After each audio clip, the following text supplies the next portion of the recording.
Alekhine Defense, inviting white to advance pawns and overextend.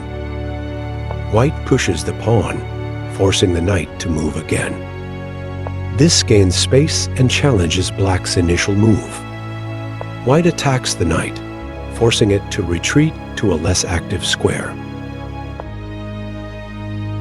White pushes the knight again, gaining a strong space advantage and making it difficult for black to develop comfortably. White develops a knight, further supporting the center. Black prepares to challenge the center with the D pawn and develop the bishop. Black exchanges knights, simplifying the position and aiming to weaken white's pawn structure.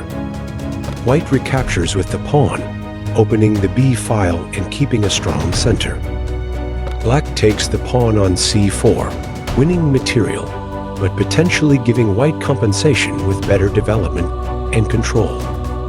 White solidifies the center and prepares to develop other pieces. Black develops a piece and prepares to castle. White's queen move targets the G7 pawn and hints at a kingside attack. Black castles, securing the king. White places the bishop on H6, attacking the rook and aiming to weaken black's kingside structure. Black responds with G6, defending the rook, but creating dark square weaknesses around the king. White begins a pawn storm, aiming to open lines against the black king. The move Re8 is a mistake, as it doesn't help defend the kingside or counter white's plan. Black needed to develop pieces to the defense or counter in the center. White continues the pawn storm with H5, preparing to open the H file. The retreat of the bishop to F8 is another error, as it is passive and does not contribute to the defense. Black's pieces are not coordinated to deal with the impending attack. White captures on G6, opening the H file in the G file. Black recaptures with the F pawn, but the structure around the black king is now very weak. White develops the bishop, eyeing the H7 square and potentially threatening Q xg6+. Black plays Rook E7, preparing to double rooks on the E file, but this is too slow given the immediate threats. White brings the knight into the attack, planning to use the H file or jump to G5. Black captures the dangerous bishop on H6, trying to alleviate some of the pressure. White recaptures with the rook, keeping the pressure on the H file and threatening our H7. Black moves the king to F8 to prevent immediate disaster on H7. White brings the queen into the attack, aiming to deliver checkmate. Black tries to exchange queens or cover H6. White's knight jump to G5 increases the pressure, threatening a devastating checkmate on H7. Black develops the knight, trying to bring more pieces into the defense. White sacrifices the knight to open up the black king's defenses. Black is forced to capture with the queen, hoping to exchange queens and reduce the attacking potential. White castles queenside, bringing the rook into the attack. Black prepares to bring the rook into the defense, but it's too late. White doubles rooks on the H file, threatening checkmate. Black is forced to exchange queens to delay mate. White recaptures, maintaining a significant material advantage and a crushing attack. The white queen, rooks, and potentially the bishop and pawn structure are poised to finish the game. White is clearly winning, with multiple threats against the black king and an overwhelming material and positional advantage. Now, in this position, what if your opponent moves to G6? What will you do? Black defends with G6, but this creates dark square weaknesses around the king. White develops the bishop aggressively, eyeing potential sacrifices on F8 or H6. Black blocks the bishop and closes the center, also preparing to develop other pieces. White retreats the bishop, planning to castle. Black counterattacks in the center and on the queen side, opening the c-file for counterplay. White develops another piece, preparing to castle. Black attacks the c3 pawn and puts pressure on the knight and the pawn on c3. White castles, prioritizing king safety and connecting the rooks. Black captures the pawn on c3, aiming for material gain and hoping to win the c5 pawn next. White recaptures the pawn on c5, opening the d file for potential rook activity. Black recaptures with the bishop, developing and attacking White's exposed king. White develops the rook to the c file, preparing to exploit the open file. Black's queen is forced to move to a3, maintaining pressure on the c file, but also exposing itself to potential threats. White trades rooks, gaining control of the c file. Black recaptures with the queen, but this move leaves the queen exposed to attacks. White sacrifices the rook on c1 to lure Black's queen away from its position. Black captures the rook, seemingly winning material. White recaptures with the bishop. This move regains material balance, but more importantly, it activates White's pieces, with the bishop potentially becoming very strong on the long diagonal. This material, Black is up in exchange, but the queenside pawn structure is weak, and the queen is somewhat exposed. Black's pieces are somewhat awkwardly placed. The queen is active, but could become a target. The bishop on e7 is not very active, and the rooks are not yet connected. Let's go back to this opening. What if your opponent takes the knight? Black exchanges knights, eliminating a central piece and simplifying the position. White recaptures with the d-pawn, maintaining control over the center and opening lines for development. Black plays d6, challenging the e5 pawn and preparing to develop the bishop. White develops the bishop to an active square, targeting the f7 pawn, a known weak point in the opening phase. Black captures the pawn on e5, aiming to free the position and develop pieces, and this move is a blunder. White sacrifices the bishop with bx7+, a known tactical shot aimed at exposing the black king and gaining a material advantage. The black king is forced to capture the bishop, losing the right to castle and becoming exposed. White captures the queen with the queen, gaining a decisive material advantage. This move takes advantage of the fact that the black king is now in the open, unable to castle, and thus cannot avoid the trade. In this material, White has sacrificed a bishop but won the queen, which is a significant material advantage, 9 points for the queen versus 3 points for the bishop. Black has 2 minor pieces for a queen, which is not adequate compensation given the exposed king.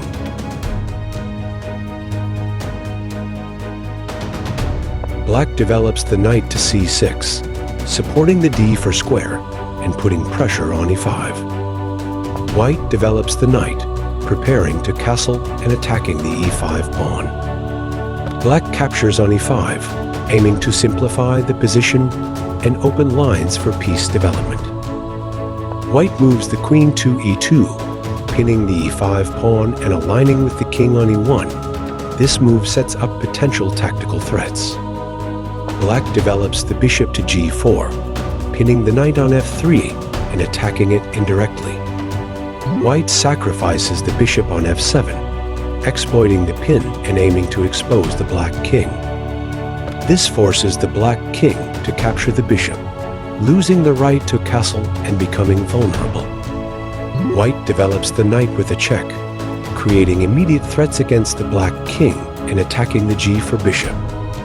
The black king moves to e8, avoiding the knight's attack. White captures the bishop on g4, winning a piece and maintaining the initiative. This move also keeps the black king exposed and unable to castle, while White's pieces are well positioned for further attacks. In this strategic consideration, White's primary goal is to continue developing pieces and bring them into the attack. Moves like f4, or even bringing the rook to the center rook to d1 can increase the pressure on the black position. Black needs to find ways to defend and complete development while avoiding immediate threats to the king. This game showcases a sharp and tactical battle in the Alekhine Defense.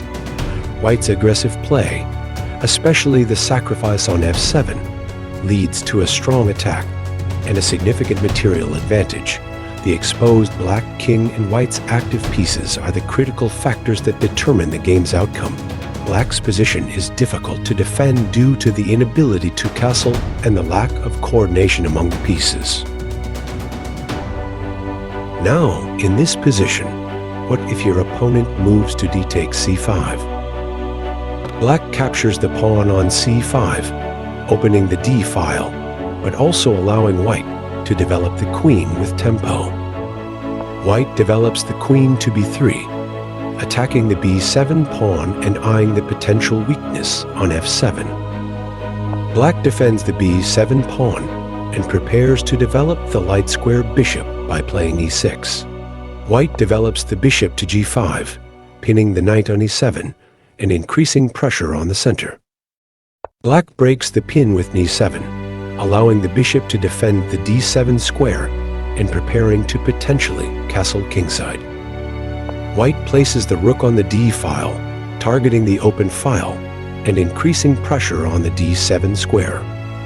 Black develops the bishop to d7, defending the knight on c6 and preparing to complete development. White captures the pawn on b7 with the queen, threatening the rook on a8 and gaining material. This move also aims to disrupt black's coordination and potentially win more material. This game showcases a sharp and tactical battle in the Alekhine Defense. White's aggressive play, especially the pawn grab on b7, leads to a strong initiative and material advantage. The key to White's success lies in the rapid mobilization of pieces and exploitation of black's lack of coordination and exposed king. Black's position is challenging to defend, with the threat to the rook on 8 and the inability to castle safely being major concerns. White's strategy should focus on consolidating material gain, coordinating pieces, and potentially transitioning to a winning endgame. Let's go back to this position. What if your opponent is moving to bishop e7? Black unpins with bishop to e7, preparing to castle. White places a rook on the d file, eyeing the open file and potential threats to the d7 square. Black develops the bishop to d7, supporting the knight and preparing to complete development. White exchanges the bishop for the knight, removing a defender and winning the tempo as the queen recaptures. White captures the pawn on b7, threatening the rook on a8 and putting pressure on black's position. Black responds with rook b8, attacking the queen and forcing it to move. White captures another pawn, gaining material. Black responds by attacking the queen with rook c8, trying to regain some activity. White retreats the queen to d6, a strong square that keeps the pressure on black's position. The queen on d6 is well placed, supporting future potential attacks and protecting key squares. In this material, White is up 2 pawns, having captured both b7 and c7 pawns. This gives White a significant material advantage. Let's go back to this position. What if your opponent is moving to rook takes b2? Black counterattacks by capturing the b2 pawn, threatening the rook on d1 and potentially creating counterplay along the second rank. White castles, securing the king's safety and bringing the rook into play. Black retreats the queen to d8, planning to protect the back rank and possibly align for counterplay. White centralizes the queen, maintaining pressure on black's position and preparing potential tactics. Black moves the queen to e7, defending critical squares and trying to consolidate. White brings the rook to b1, attacking the rook on b2 and looking to double rooks on the b file.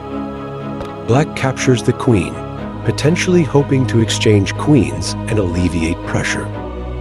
White recaptures with the pawn, maintaining a dominant position with a strong passed pawn on d6 and active rooks. In this material, white is up 2 pawns, including a powerful passed pawn on d6. This pawn is a major asset and can potentially become a decisive factor. In this position, white's aggressive and precise play, particularly the moves queen b3 and queen takes b7, resulted in a significant material gain and a dominant position. The key factors for white include the passed pawn on d6, the active rooks, and the safe king. Black's position is difficult with limited counterplay and defensive resources.